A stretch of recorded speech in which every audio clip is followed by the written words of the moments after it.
Hello, today's story is called Atrophy. It is by Edith Wharton. She wrote it in 1927 and it was first published in the Ladies' Home Journal of 1920, November issue, I think. I'll put 1927. And she was 65 years of age at the time. Atrophy is an interesting word. It means wasting away and or decline, something like that. So see if you can pick out which is what that means in the story. Um, Basically, it's a story about Nora Frenway, who's married, who apparently she has a temperament of a lamppost, but she has a secret. She has a lover. Nobody knows about her lover. And she has heard that he's dying. So she does one brave thing and she gets on the train to go and see him. And this is the story of that. So let's listen to this story. And at the end, there will be a few points of discussion. One thing I'd like to explain is a Pullman. It's like in the first sentence, a Pullman. She gets into a Pullman, and that is a railroad car affording great comfort. So sometimes a Pullman would have a sleeping berth, but it would be nicely furnished and probably people coming and serving food and drinks. Okay, enjoy the story. Atrophy 1. Nora Frenway settled down furtively in her corner of the Pullman and, as the express plunged out of the Grand Central Station, wondered at herself for being where she was. The porter came along. "Ticket! Westover!" She had instinctively lowered her voice and glanced about her. But neither the porter nor her nearest neighbors, fortunately none of them known to her, seemed in the least surprised or interested by the statement that she was traveling to Westover. Yet, what an earth-shaking announcement it was! Not that she cared, now. Not that anything mattered, except the one overwhelming fact which had convulsed her life, hurled her out of her easy velvet-lined rut, and flung her thus naked to the public scrutiny. Cautiously, again, she glanced about her to make doubly sure that there was no one, absolutely no one, in the Pullman whom she knew by sight. Her life had been so carefully guarded, so inwardly conventional, in a world where all the outer conventions were tottering, that no one had ever known she had a lover. No one. Of that she was absolutely sure. All the circumstances of the case had made it necessary that she should conceal her real life, her only real life, from everyone about her, from her half-invalid, irascible husband, his prying, envious sisters, and the terrible, monumental old chieftainess, her mother-in-law, before whom all the family quailed and humbugged and fibbed and fawned. What nonsense to pretend that nowadays, even in big cities, in the world's greatest social centers, that severe old-fashioned standards had given place to tolerance, laxity, and ease. You took up the morning paper and you read of girl bandits, movie star divorces, hold-ups at balls, murder and suicide and elopement, and a general welter of disjointed, disconnected impulses and appetites. Then you turned your eyes into your own daily life and found yourself as cribbed and cabined and beset by vigilant family eyes, observant friends, all sorts of embodied standards, as any white muslin novel heroine of the 60s. In a different way, of course. To the casual eye, Mrs. Frenway might have seemed as free as any of the young married women of her group. Poker playing, smoking, cocktail drinking, dancing, painting, short skirts, bobbed hair, and the rest. When had these been denied to her? If by any outward sign she had differed too markedly from her kind, lengthened her skirts, refused to play for money, let her hair grow, or ceased to make up, her husband would have been the first to notice it, and to say, "Are you ill? What's the matter? How queer you look! What's the sense of making yourself conspicuous?" For he and his kind had adopted all the old inhibitions and sanctions, blindly transferring them to a new ritual, as the receptive Romans did when strange gods were brought into their temples. The train had escaped from the ugly fringes of the city, and the soft spring landscape was gliding past her. Glimpses of green lawns, budding hedges, pretty irregular roofs, and miles of alluring tarred roads slipping away into mystery. How often she had dreamed of dashing off down an unknown road with Christopher. Not that she was a woman to be awed by the conventions. She knew she wasn't. She had always taken their measure, smiled at them, and conformed. On account of poor George Frenway, to begin with, her husband, in a sense, was a man to be pitied. His weak health, his bad temper, his unsatisfied vanity, all made him a rather forlornly comic figure. But it was chiefly on account of the two children that she had always resisted the temptation to do anything reckless. The least self-betrayal would have been the end of everything. Too many eyes were watching her, and her husband's family was so strong, so united. When there was anybody for them to hate, and at times so influential, that she would have been defeated at every point, and her husband would have kept the children. At the mere thought, she felt herself on the brink of an abyss. "The children are my religion," she had once said to herself, and she had no other. Yet there she was on her way to Westover. Oh, what did it matter now? What was the worst of it? That was the worst of it. It was too late for anything between her and Christopher to matter. She was sure he was dying. The way in which his cousin, Gladys Brinkner, had blurted it out the day before at Kate Salmer's dance. "You didn't know? Poor Kit! Thought you and he were such pals. Yes, awfully bad, I'm afraid. Return of the old trouble. I know there've been 2 consultations. They had Knowlton down. They say there's not much hope, and nobody but that forlorn, frightened Jane mounting guard."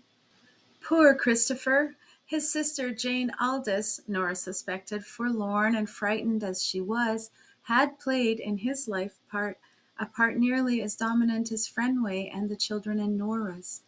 Loyally, Christopher always pretended that she didn't, talked of her indulgently as poor Jenny. But didn't she, Nora, always think of her husband as poor George? Jane Aldous, of course, was much less self-assertive, less demanding than George Frenway.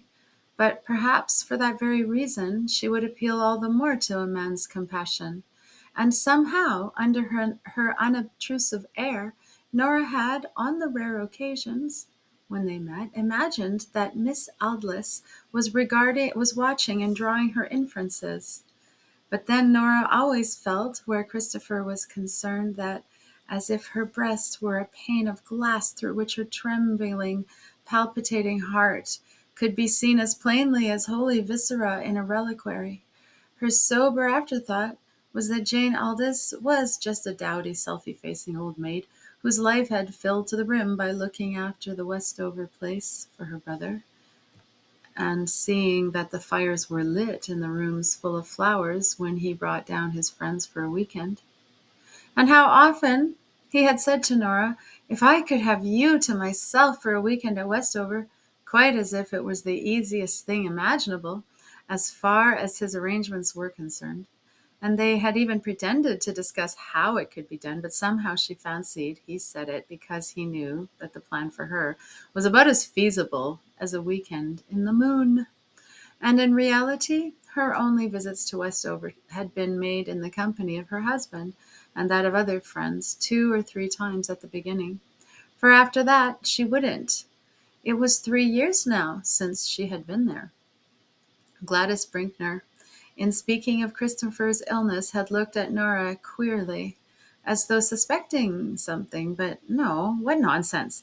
No one had ever suspected Nora Frenway. Didn't she know what her friends said of her? Nora, no more temperament than a lamp-post, always buried in her books, never very attractive to men, in spite of her looks. Hadn't she said that of other women who perhaps in secret like herself? The train was slowing down as it approached the station. She sat up with a jerk and looked at her wristwatch. It was 2:30. The station was Ockham. The next would be Westover. In less than an hour, she would be under his roof. Jane Aldous would be receiving her in that low paneled room full of books, and she would be saying What would she be saying?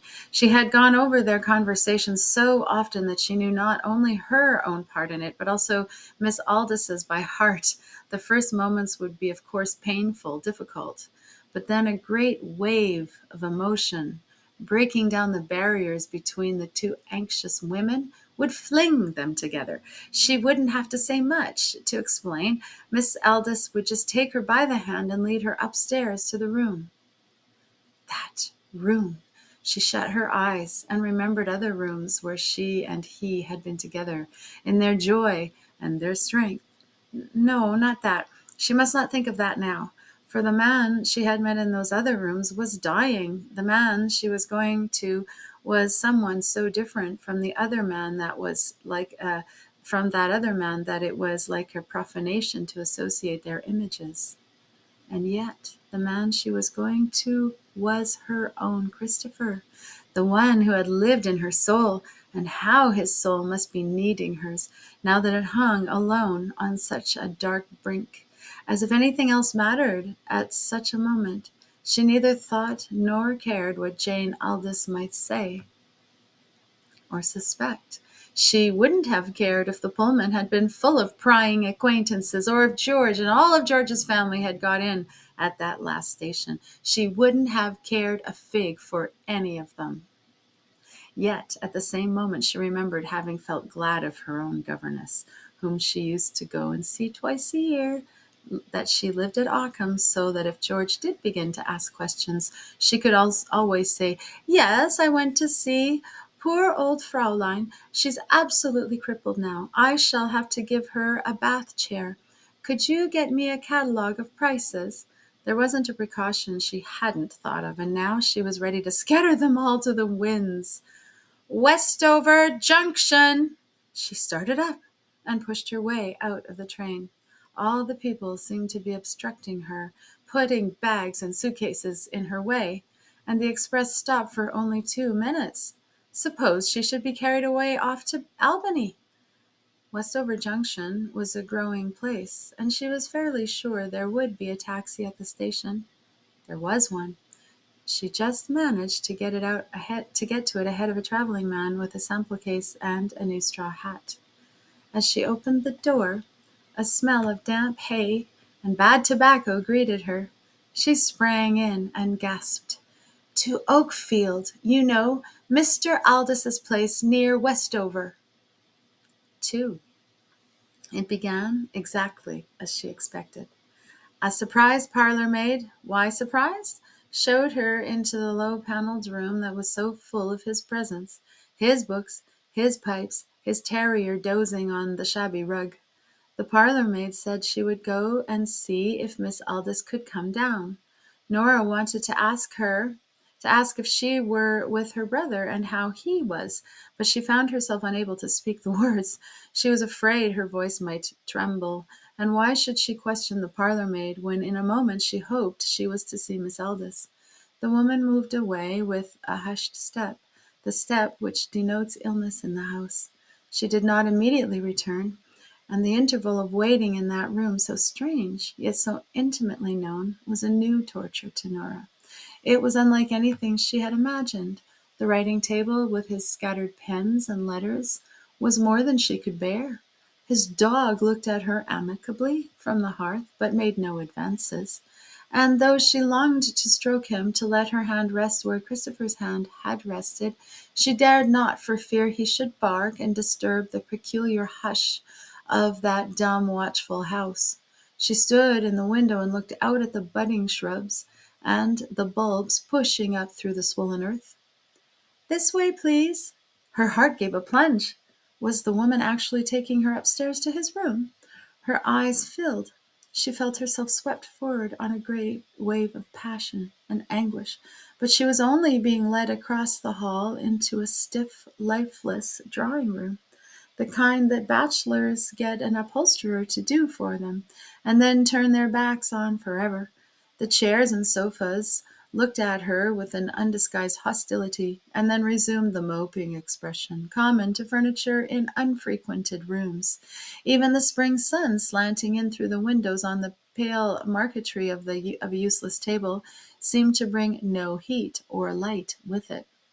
The rush of emotions subsided, leaving in Nora a sense of emptiness and apprehension. Supposing Jane Aldous should look at her with the cold eyes of this resentful room. She began to wish she had been friendlier and more cordial to Jane Aldous in the past. In her intense desire to conceal from everyone the tie between herself and Christopher, she had avoided all show of interest in his family, and perhaps, as she now saw, excited curiosity by her very affectation of indifference. No doubt it would have been more politic to establish an intimacy with Jane Aldous, and today how much easier and more natural her position would have been. Instead of groping about, as she was again doing, for an explanation of her visit, she could have said, "My dear, I came to see if there's anything in the world I could do to help you." She heard a hesitating step in the hall, a hushed step like the parlor maid's, and saw Miss Aldous pause near the half-open door. How old she had grown since their last meeting! Her hair, untidily pinned up, was gray and lanky. Her eyelids, always reddish, were swollen and heavy. Her face sallow with anxiety and fatigue. It was odd to have feared so defenseless an adversary. Nora, for an instant, had the impression that Miss Aldous had wavered in the hall to catch a glimpse of her, take the measure of the situation. But perhaps she had only stopped to push back a strand of hair as she passed in front of a mirror. "Mrs. Frenway, how good of you!" She spoke in a cool, detached voice, as if her real self were elsewhere, and she were simply an automatron wound up to repeat the familiar forms of hospitality. "Do sit down," she said. She pushed forward one of the sulky armchairs, and Nora seated herself stiffly, her handbag clutched on her knee, in the self-conscious attitude of a country caller. "I came. So good of you," Miss Aldous repeated. "I had no idea you were in this part of the world, not the slightest." Was it a lead she was giving? Or did she know everything and wished to extend to her visit the decent shelter of a pretext? Or was she really so stupid? "You're staying with the Brinkners, I suppose, or the Northrops? I remember the last time you came to lunch here you motored over with Mr. Frenway from the Northrops. That must have been 2 years ago, wasn't it?" She put the question with an almost sprightly show of interest. "No, 3 years," said Nora mechanically. "Was it? As long ago as that? Yes, you're right. That was the year we moved the big fern-leafed beech. I remember Mr. Frenway was interested in tree moving, and I took him out to show him where the tree had come from. He is interested in tree moving, isn't he?" "Oh, yes, very much. We had those wonderful experts down to do it. Tree doctors, they call themselves. They have special appliances, you know. The tree is growing better than it did before they had moved it. But I suppose you've done a great deal of transplanting on Long Island?" "Yes, my husband does a good deal of transplanting." "So you've come over from the Northrops? I didn't even know they were down at Maybrook yet. I see so few people." "No, not from the Northrops." "Oh, the Brinkners? Hal Brinkner was here yesterday, but he didn't tell me you were staying there." Nora hesitated. "No, the fact is, I have an old governess who lives at Ockham. I go to see her sometimes, and so I came on to Westover." She paused, and Miss Aldous interrogated brightly. "Yes," as if prompting her in a lesson she was repeating. "Because I saw Gladys Brinkner the other day, and she told me that your brother was ill." "Oh!" Miss Aldous gave the symbol its full weight, and set a full stop after it. Her eyebrows went up, as if in faint surprise. The silent room seemed to close in on the two speakers, listening. A resuscitated fly buzzed against the sunny window pane. "Yes, he's ill," she conceded at length. "I'm so sorry. He has been such a friend of ours so long." "Yes, I've often heard him speak of you and Mr. Frenway." Another full stop sealed this announcement. No, she knows nothing, Nora thought. I remember his telling me that he thought a great deal of Mr. Frenway's advice about moving trees. But then you see, our soil is so different from yours. I suppose Mr. Frenway has had your soil analyzed? Yes, I think he has. Christopher's always been a great gardener. I hope he's not very ill. Gladys seemed to be afraid. Illness is always something to be afraid of, isn't it? But you're not, not anxious, not seriously? It's so kind of you to ask. The doctors seem to think there's no particular change since yesterday. And yesterday? Well, yesterday they seem to think there might be. A change? You mean? Well, yes, a change. I hope for the better. They said they weren't sure. They couldn't say. The flies' buzzing had become so insistent in the room that it seemed to be going on inside of Nora's head, and in the confusion of sound she found it more and more difficult to regain a lead in the conversation, and the minutes were slipping by, and upstairs the man she loved was lying. It was absurd and lamentable to make a pretense of keeping up this twaddle. She would cut through it, no matter how. I suppose you've had a consultation? Oh, yes, Dr. Knowlton's been down twice. And what does he? Well, he seems to agree with the others. There was another pause, and then Miss Aldous glanced out of the window. Why, who's that driving up? She inquired.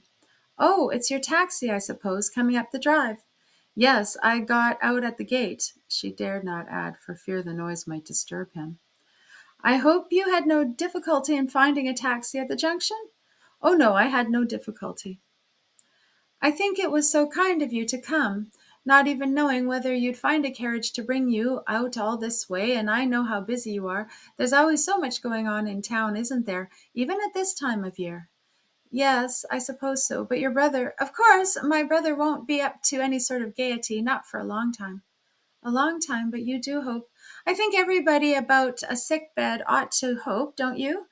Yes, but Nora stood up suddenly, her brain whirling. Was it possible that she and that woman had sat thus facing each other for half an hour, piling up this conversational rubbish, while upstairs out of sight the truth, the meaning of the two lives, hung on a frail thread of one man's intermittent pulse? She could not imagine why she felt so powerless and baffled. What had a woman who was young and handsome and beloved to fear from this dowdy and insignificant old maid?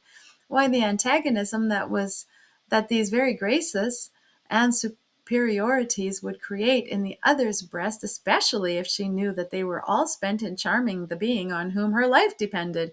Weak in herself, but powerful from her circumstances, she stood at bay on the ruins of all that Nora had ever loved. How she must hate me! And I never thought of it, mused Nora, who had imagined that she had thought of everything where her relation to her lover was concerned.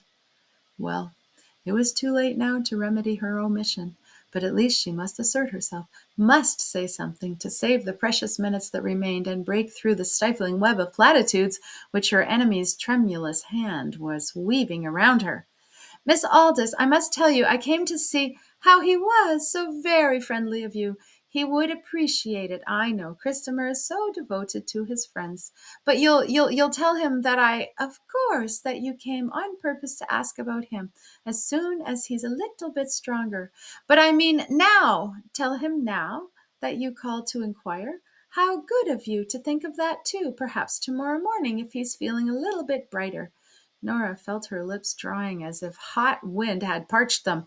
They would hardly move. But now, today— Her voice sank to a whisper as she added, Isn't he conscious? Oh, yes, he's conscious. He's perfectly conscious, Miss Aldous emphasized, this with another of her long pauses. He shall certainly be told that you called. Suddenly, she, too, got up from her seat and moved toward the window. I must seem dreadfully inhospitable, not even offering you a cup of tea. But the fact is, perhaps I ought to tell you, if you're thinking of getting back to Ockham this afternoon, there is only one train that stops at the junction after 3 o'clock. She pulled out an old-fashioned enameled watch with a wreath of roses about the dial, and turned almost apologetically to Mrs. Frenway. You ought to be at the station by 4 o'clock at the latest, and with one of those old junction taxis. I'm so sorry. I know I must appear to be driving you away." A wan smile drew up her pale lips. Nora knew just how long the drive from Westover Junction had taken, and understood that she was being delicately dismissed from life, from hope, even from the dear anguish of filling her eyes for the last time with the face which was the one face in the world to her. But then she does know everything, she thought. I mustn't make you miss your train, you know. Miss Aldous, has he seen anyone? Nora hazarded in a painful whisper. Seen anyone? Well, there have been all the doctors, 5 of them, and the nurses. Oh, but you mean friends, of course. Naturally, she seemed to reflect. Hal Brinker, yes, he saw our cousin Hal yesterday, but not for very long. Hal Brinker. Nora knew what Christopher thought of his Brinker cousins. Blighting bores, one and all of them, he had said. And in the extremity of his illness, the one person privileged to see him had been Hal Brinker? Nora's eyes filled. She had to turn them away for a moment from Miss Aldis's timid, inexorable face. But today, she finally brought out, No, today he hasn't seen anyone, not yet. The 2 women stood and looked at each other. Then Miss Aldis glanced uncertainly about the room. But couldn't I? Yes, I ought to at least to have asked you if you won't have a cup of tea. So stupid of me. There might still be time. I never take tea myself. Once more she referred anxiously to her watch. The water is sure to be boiling because the nurse's tea is just being taken up. If you'll excuse me a moment, I'll go and see. No, oh, no, no, Nora drew in a quick sob. How can you? I mean, I don't want any. Miss Aldis looked relieved. Then I shall be quite sure that you won't reach the station too late. She waited again, and then held out a long, stony hand. So kind. I shall never forget your kindness, coming all this way when you might so easily have telephoned from town. Do please tell Mr. Frenway how I appreciated it. You will remember to tell him, won't you? He sent me such an interesting collection of pamphlets about tree moving. I should like him to know how much I feel his kindness in letting you come. She paused again and pulled in her lips so that they became a narrow thread, a mere line drawn across her face by a ruler. But no, I won't trouble you. I'll write to thank him myself. Her hand ran out to an electric bell on the nearest table. It shrilled through the silence, and the parlor maid appeared with a stage-like promptness. The taxi, please. Mrs. Frenway's taxi. The room became silent again. Nora thought, yes, she knows everything. Miss Aldis peeped for the 3rd time at her watch, and then uttered a slight, unmeaning laugh. The blue bottle banged against the window, and once more it seemed to Nora that its sonorities were reverberating inside her head. They were deafeningly mingled there with the explosion of the taxi's reluctant starting up and its convulsed halt at the front door. The driver sounded his horn as if to summon her. He's afraid, too, you'll be late. Miss Aldis smiled. The smooth, slippery floor of the hall seemed to Nora to extend away in front of her for miles. At its far end she saw a little tunnel of light, a miniature maid, a toy taxi. Somehow she managed to travel the distance that separated her from them, though her bones ached with weariness, and at every step she seemed to be lifting a leaden weight. The taxi was close to her now. Its door was open. She was getting in. The same smell of damp hay and bad tobacco greeted her. She saw her hostess standing on the threshold. To the junction, driver! Back to the junction! She heard Miss Aldis say. The taxi began to roll toward the gate. As it moved away, Nora heard Miss Aldis calling, I'll be sure to write and thank Mr. Frenway. The end. That's quite the story, isn't it? Very frustrating. Kind of Kafkaesque, as in, you never get to the castle. She doesn't get to see her lover, who is apparently dying. Do we think he really is dying? Because there's just this vague talk of change. Yes, change, no change. What illness does he have? Don't know. So is he atrophying? Is he in a state of atrophy? Perhaps.